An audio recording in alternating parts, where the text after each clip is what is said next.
Hello student, आज हम अध्याय सेकंड विलयन के अध्ययन करेंगे जो कि कुल 3 अंक का है। सबसे पहले अगर अपन बात करें विलयन होता क्या है, तो विलयन को परिभाषित करेंगे दो या दो से अधिक पदार्थों का समांगी मिश्रण क्या कहलाता है, विलयन कहलाता है।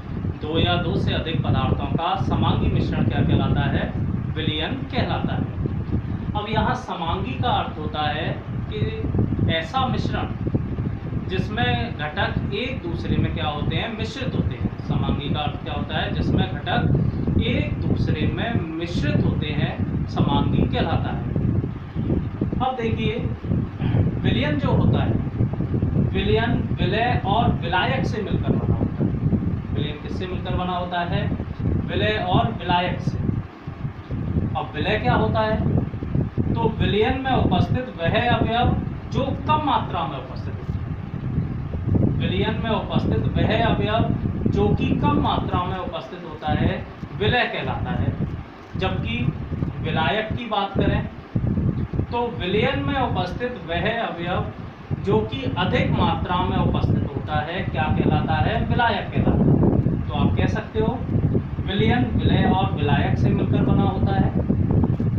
विलय कम मात्रा में उपस्थित होता है, जबकि विलायक कैसा होता है, अधिक मात्रा में उपस्थित होता है। फिर अपन आगे चलते हैं तो आगे आता है विलयन के प्रकार। तो देखिए विलायक की भौतिक अवस्था के आधार पर, विलायक की भौतिक अवस्था के आधार पर विलयनों को 3 भागों में विभाजित किया जाता है। पहला भाग होता है ठोसीय विलयन, दूसरा भाग होता है द्रवीय विलयन और तीसरा भाग होता है गैसीय विलयन। तो पहला भाग आपने लिखा ठोसीय विलयन, दूसरा लिखा द्रवीय विलयन और तीसरा गैसीय विलयन। तो फर्स्ट की बात करें ठोसीय विलयन। ठोसीय विलयन क्या होता है, ऐसा विलयन होता है जिसमें विलायक की भौतिक अवस्था, जिसमें विलायक की भौतिक अवस्था क्या होती है, ठोस होती है और विलय ठोस, द्रव, गैस कुछ भी हो सकता है। तो ऐसा विलयन होगा जिसमें विलायक की भौतिक अवस्था कैसी होगी, ठोस होगी, जबकि विलय क्या हो जाएगा, ठोस, द्रव, गैस कुछ भी हो सकता है। फिर बात करते हैं द्रवीय विलयन की। तो द्रवीय विलयन में ऐसा विलयन होगा जिसमें विलायक की भौतिक अवस्था कैसी होगी, द्रव होती है। विलायक की भौतिक अवस्था कैसी होती है, द्रव होती है, जबकि विलय कैसा होगा, ठोस, द्रव, गैस। यहाँ भी विलय कैसा हो सकता है, ठोस, द्रव या गैस के रूप में उपस्थित हो सकता है। फिर बात करते हैं गैसीय विलयन की। तो यहाँ विलायक की भौतिक अवस्था होती है आपकी गैस। तो ऐसा विलयन हो गया जिसमें विलायक की भौतिक अवस्था कैसी होती है, गैस होती है, जबकि विलय यहाँ भी कैसा हो सकता है, ठोस, द्रव और गैस। इन तीनों में से कुछ भी हो सकता है। तो आपने विलयन को 3 भागों में डिवाइड किया, विलायक की भौतिक अवस्था के आधार पर, पहला ठोसीय, दूसरा द्रवीय और तीसरा गैसीय। ठीक है। अब देखिए विलय और विलायक की भौतिक अवस्थाओं के आधार पर आप इन्हें 9 भागों में विभाजित कर सकते हैं। किसके आधार पर, विलय और विलायक की भौतिक अवस्था के आधार पर आप इन्हें कितने भागों में, 9 भागों में विभाजित कर सकते हो। तो देखिए अब हम देखते हैं, सबसे पहले हम एक टेबल बनाते हैं जिससे आप इसे प्रदर्शित कर सको। तो सबसे पहले क्रम संख्या, उसके बाद विलायक, उसके बाद विलय और लास्ट में उदाहरण। तो देखिए सबसे फर्स्ट आता है विलायक की भौतिक अवस्था हो गैस और विलय की भी भौतिक अवस्था हो आपकी गैस। तो इन दोनों का एग्जाम्पल हो जाता है 2 गैसों का का मिश्रण, या आप कह सकते हो वायु, दो गैसों का मिश्रण या वायु हो जाता है। सेकंड आता है आपका विलायक कैसा हो, गैस हो, लेकिन विलय क्या हो जाता है, द्रव। तो इसका एग्जाम्पल होता है द्रवों का वाष्पीकरण। क्या होता है, द्रवों का वाष्पीकरण।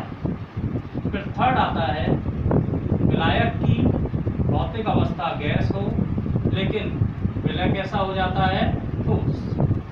तो आप कह सकते हो ठोस का गैस में ऊर्ध्वपातन, ठोस का गैस में क्या हो जाएगा, ऊर्ध्वपातन। और इसका एग्जाम्पल होता है कपूर। एग्जाम्पल क्या हो जाता है, कपूर। तो देखिए अगर विलायक गैस है और विलय भी गैस है तो एग्जाम्पल हो जाएगा दो गैसों का मिश्रण या वायु। विलायक गैस है और विलय द्रव है तो एग्जाम्पल हो जाता है द्रवों का वाष्पीकरण। विलायक गैस है और विलय ठोस होता है तो एग्जाम्पल हो जाता है ठोस का गैस में ऊर्ध्वपातन, जैसे कपूर। अब नेक्स्ट बात करते हैं आपका विलायक क्या हो जाए, परिवर्तित हो जाए, और विलय की भौतिक अवस्थाएं आपकी वही ठोस, गैस और द्रव हो। तो देखिए नेक्स्ट आता है फोर्थ, द्रव आपका विलायक हो और विलय क्या हो, गैस। तो इसका एग्जाम्पल हो जाता है सोडा वाटर। क्या हो जाता है, सोडा वाटर। उससे नेक्स्ट आता है फिफ्थ, विलायक द्रव हो और विलय भी क्या हो, द्रव। तो इसका एग्जाम्पल हो जाता है जल में एल्कोहल। क्या हो जाएगा, जल में एल्कोहल।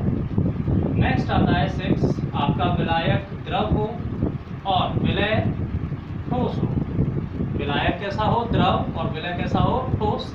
तो इसका एग्जाम्पल हो जाता है जल में लवण। क्या हो जाएगा, जल में लवण। तो देखिए विलायक द्रव हो, विलय गैस हो तो एग्जाम्पल हो जाता है सोडा वाटर। विलायक द्रव हो, विलय भी द्रव हो तो एग्जाम्पल हो जाता है जल में अल्कोहल। विलायक द्रव हो और विलय ठोस हो तो एग्जाम्पल हो जाता है जल में लवण।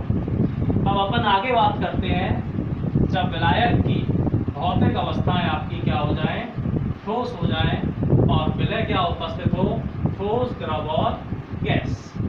तो देखिए नेक्स्ट आता है 7, विलायक क्या हो आपका, ठोस हो जाए और विलय क्या हो, गैस।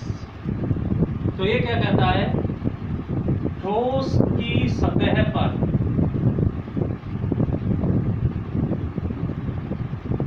गैस का अधिशोषण। मैंने क्या बोला, ठोस की सतह पर गैस का अधिशोषण। जैसे पैलेडियम होती है, पैलेडियम की सतह पर हाइड्रोजन गैस का अधिशोषण, यानी पैलेडियम धातु की सतह पर हाइड्रोजन गैस आकर क्या हो जाती है, जुड़ जाती है सक्रिय केंद्रों से। नेक्स्ट आता है 8, विलायक हो आपका ठोस और विलय हो द्रव। तो इसका एग्जाम्पल होता है जिंक व सोडियम का अमलगम। जिंक व सोडियम का अमलगम, जिसको आप प्रदर्शित कर सकते हो ZnHg व NaHg से। और लास्ट आता है विलायक आपका कैसा हो, ठोस, और विलय भी कैसा हो, ठोस हो। तो ये हो जाता है आपका मिश्र धातु। और जैसे आप लिख सकते हो पीतल। पीतल क्या होता है, Zn+C। तो देखिए विलायक ठोस हो, विलय गैस हो तो एग्जाम्पल हो जाता है ठोस की सतह पर गैस का अधिशोषण। जैसे पैरेडियम की सतह पर हाइड्रोजन गैस का क्या हो जाता है, अधिशोषण हो जाता है, वह जुड़ जाती है। विलायक ठोस हो और विलय द्रव हो तो उदाहरण हो जाता है जिंक व सोडियम का अमलगम, जिसको मैंने बोला था ZnHg या NaH। और लास्ट विलायक आपका ठोस हो और विलय भी कैसा हो, ठोस, तो ये बन जाती है आपकी मिश्र धातु, जैसे पीतल, जो कि Zl+Cu की क्या होती है, मिश्र धातु होती है। और ये था आपके लिए आज तक। मिलते हैं नेक्स्ट भाग में।